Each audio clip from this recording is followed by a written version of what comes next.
Hello, and welcome to Conversations Worth Your While, a show in which I chat with really cool people about interesting topics to spark, inspire, and motivate personal and professional change. And I'm Linda Bucher, Master Life Coach, author, and speaker, and I love helping smart, passionate people to lighten their load and unleash their gifts on the world and live joyful, balanced lives. And today I have the pleasure of being joined by Ben Albert of Belbert Marketing and Real Business Connections. And our topic today is intentional networking.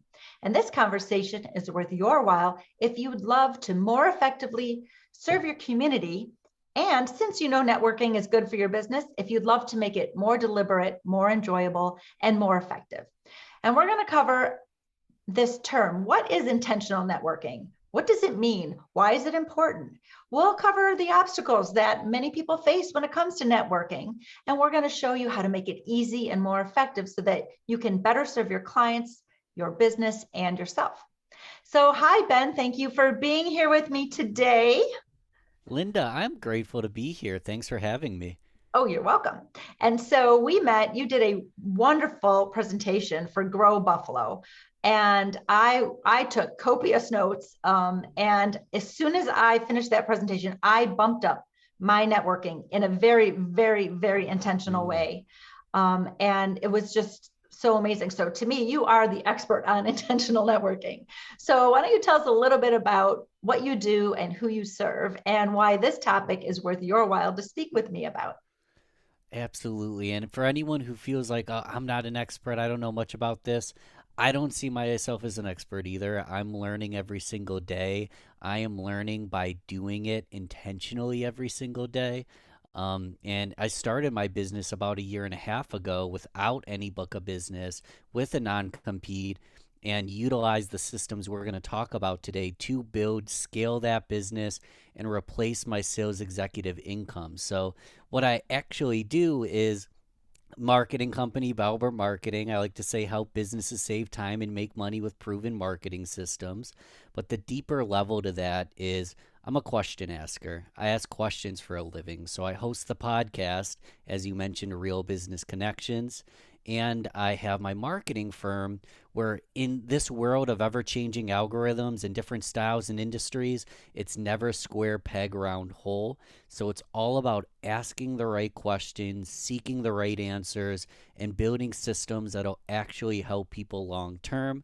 And none of this would be possible if I didn't utilize networking to actually build the relationships, build a book of business, build the podcast, so on and so forth. So I'm passionate about this stuff. You can ask me anything, and I'm excited to be here, Linda.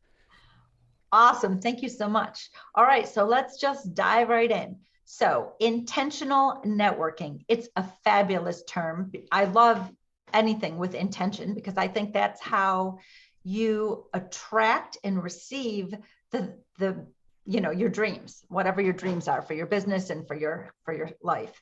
So I love the word intention, and I set intentions all the time.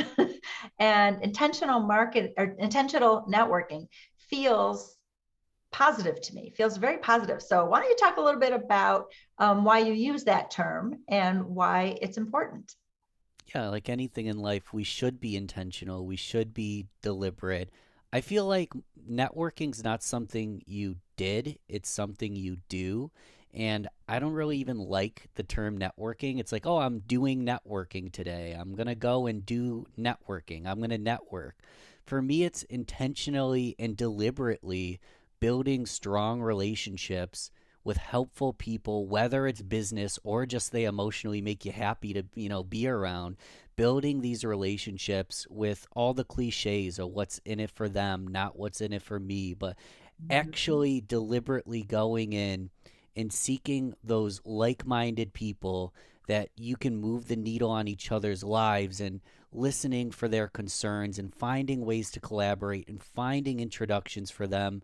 But again, intentionally, because again, networking, there's so many people that can teach networking and teach you how to say this or do that or this, but it's a mindset to intentionally, deliberately go in, as I know your listeners are, very heart centered and actually want to help And then where it gets really intentional is where you can get into the creative systems that kind of inject steroids into your networking. And that's one thing that you loved. I've got systems to do just that as well.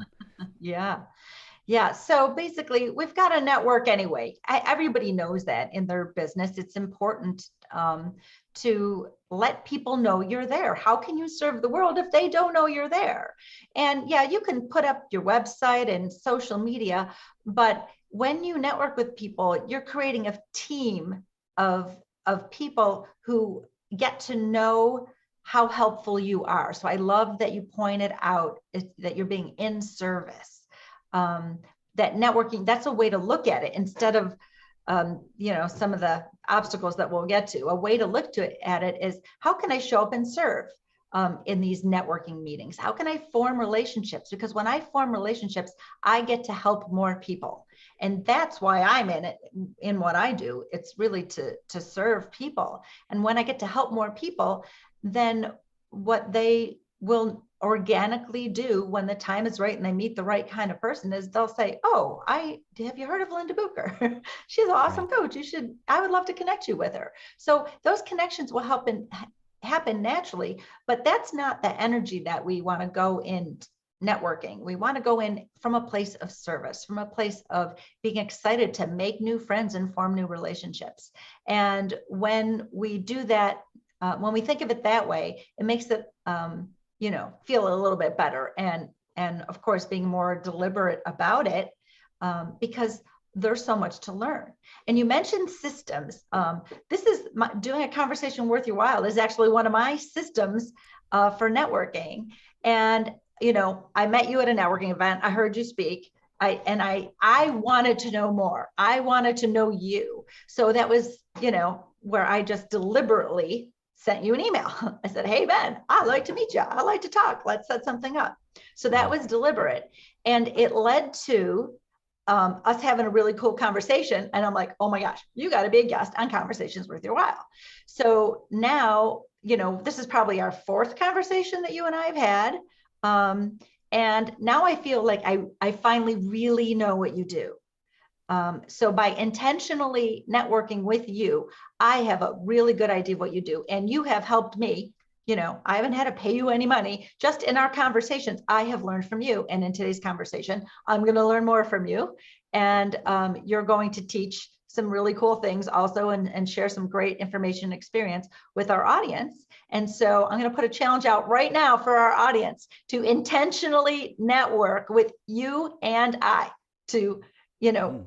connect with each of us, because we are not just people, our faces on YouTube, right? We are people who love to connect with other people and learn and grow from the experience and serve. So this is the way we want to think about intentional networking and why it's so super important. Anything else you want to add? I love it. And for anyone who's listening that didn't see the presentation, I really just talked about collaborative based networking and how conversations like this, conversations worth your while, Linda and I would have this conversation with or without anyone else. But we click record and now we're creating content together. Now we Right. can collaborate. Now we can share our audiences. Now we can dive a little bit deeper than just talking about, just the basic, shooting the breeze weather kind of stuff. Because we've deliberately decided, let's make content worth your while. Let's have a conversation worth your while. Let's collaborate.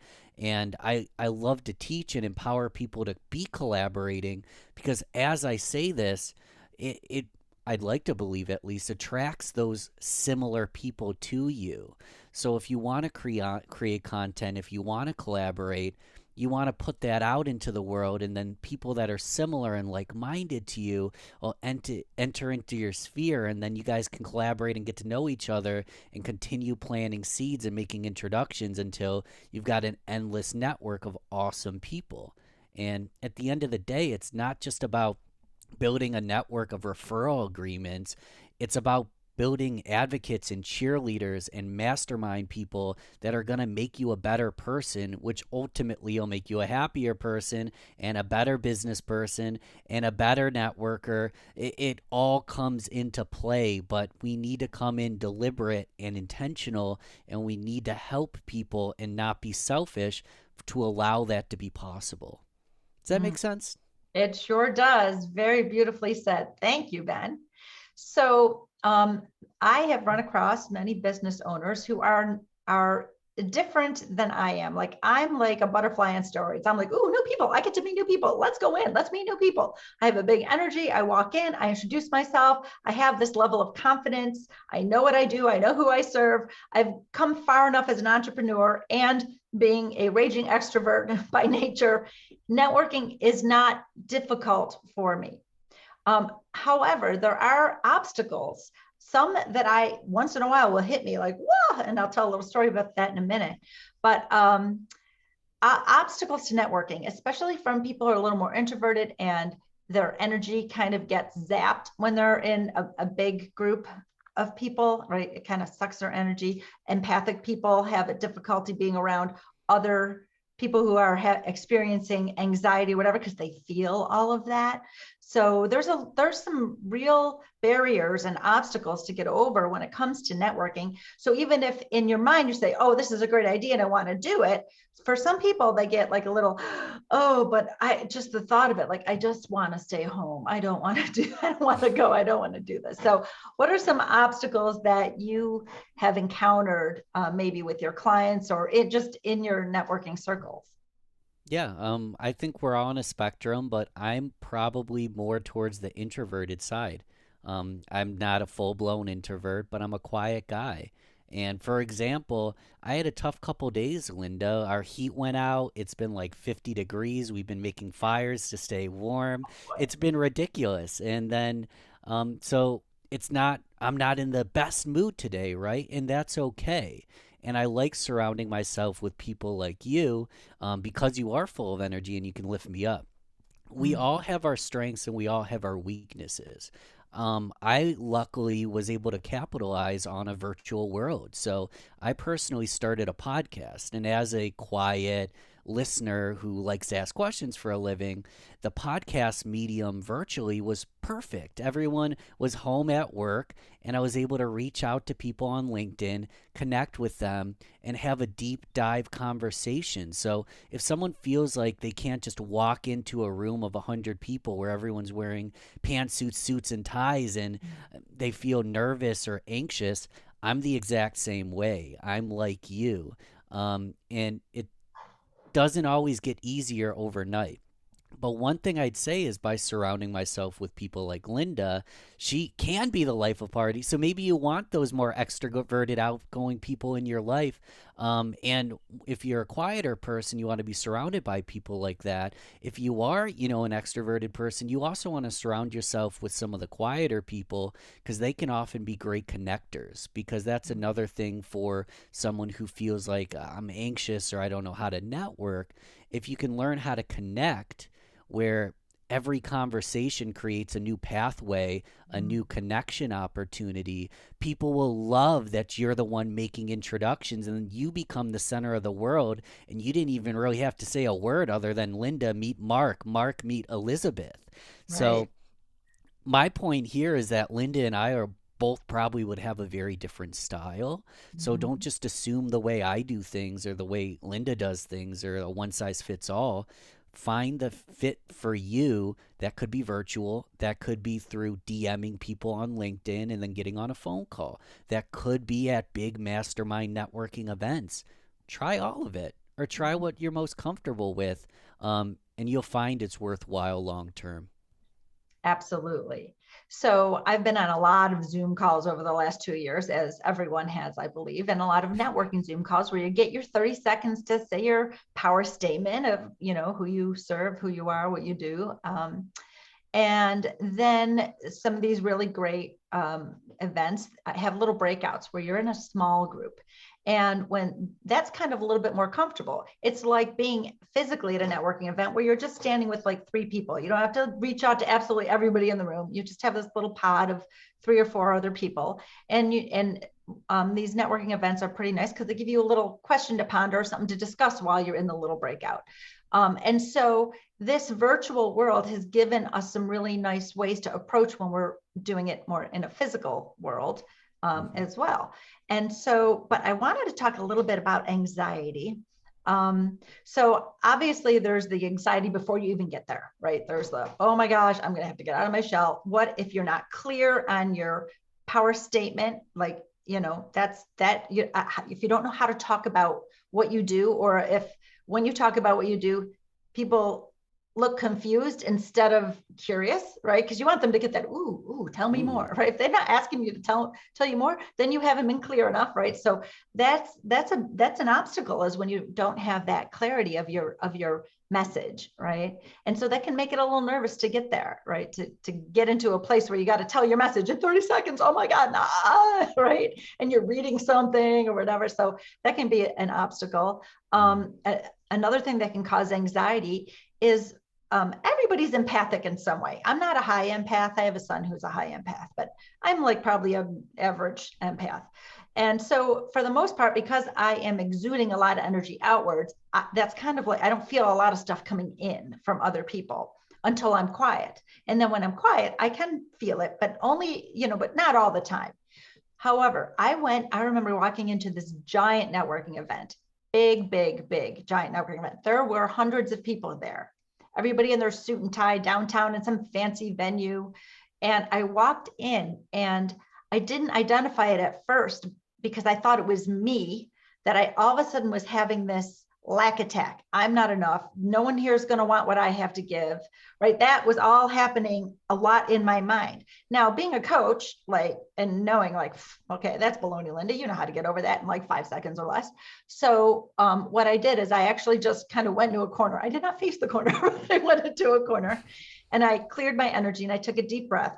And when I did that, I realized a couple of things. One is, I was feeling this anxiety of everyone in the room. There was everybody there. There were so many people feeling that anxiety that then I was feeling it. I'm not usually that sensitive to it, but woo, it was there because I walked in this great mood. And then as soon as I got in, it was like a curtain came down. It's very weird. So if that's an experience that anyone has had, taking a deep breath and clearing your energy, recognizing, oh, that's their energy. That's not mine. That doesn't belong to me, right? So I took that big deep breath and I kind of breathed out that anxiety. I took like 4 deep breaths, nice and slow.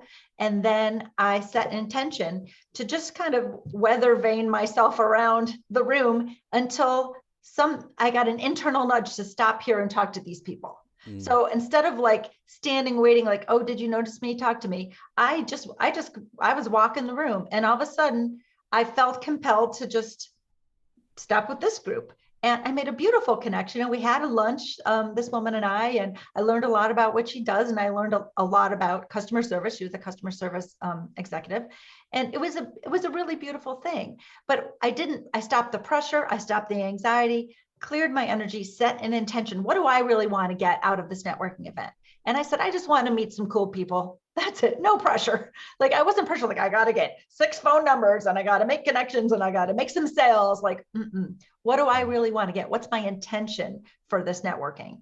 And it was really just to meet some really cool people. That's it. And that can make it a lot easier when you set an intention like that. So those are some anxiety type,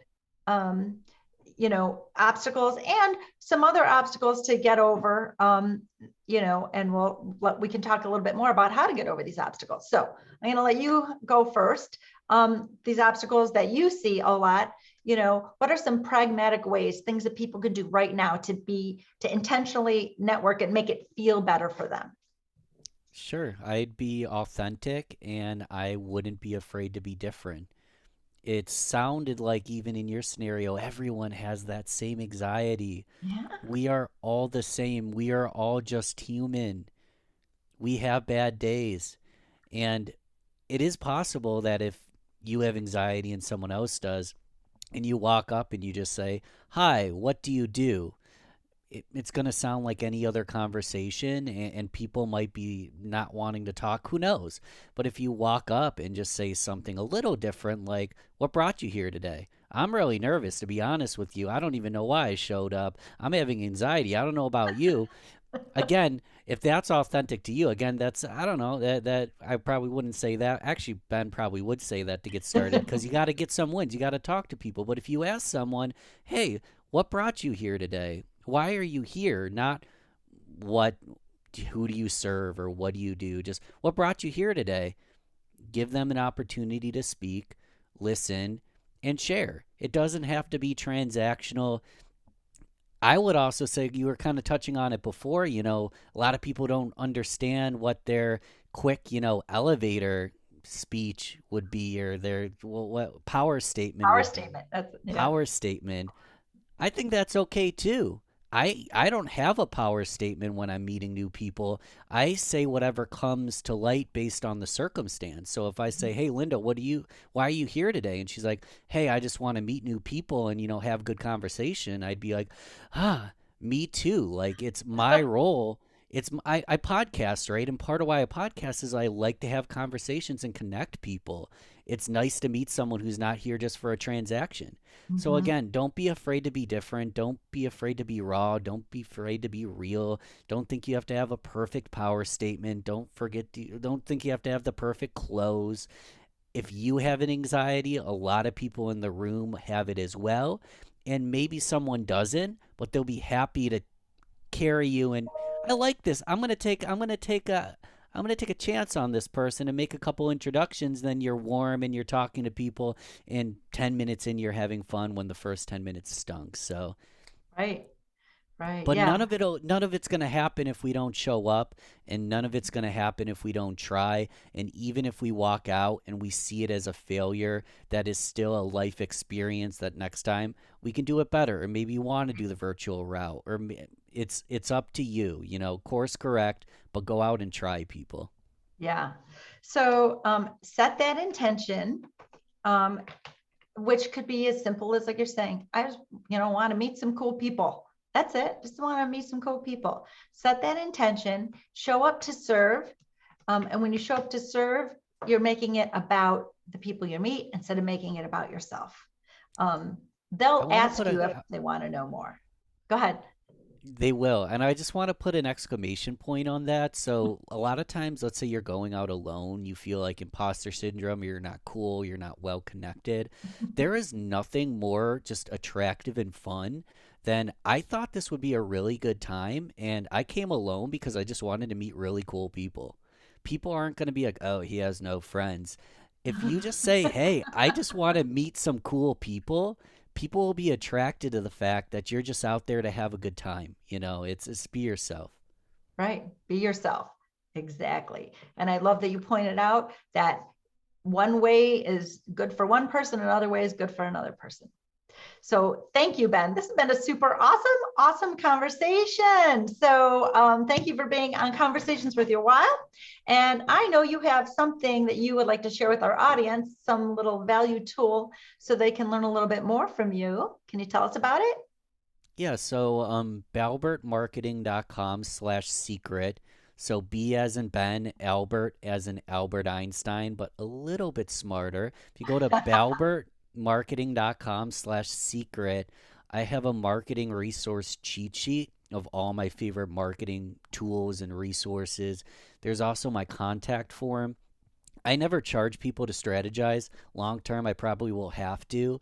But right now, free consultation call. I don't charge people unless we decide to actually work together on something that would drive revenue and reputation. So if you just want to chat, collaborate, network, I'll give you some introductions. I'll give you some advice. But more than anything, you can just go to balbertmarketing.com/secret, and you don't even have to talk to someone. All the information you could ever ask for is right on that page. So my gift for everybody at home, my gift for you, Linda, and anybody who's interested. So That's awesome, Ben. Thank you so much. I will put all the links of how to intentionally network with you and get your free gift in the description of this video. And I did throw that out to our audience, a little challenge to intentionally network with you and with me. And so I will put my information in there as well. And if someone sends me a little note, I will get on the phone with you or a Zoom call and we'll just chat and get to know each other. And so I am Linda Bucher, and I love helping smart, multi-passionate, high achievers to get out of their own way and unleash their potential so they can give their gifts to the world while living balanced, joyful lives. And I would like to once again thank Ben Albert of Belbert Marketing, as well as you, our audience, for sharing your time with us today. And until next time, make sure that you've made this conversation worth your while by fueling the spark that it ignited. Have a great day.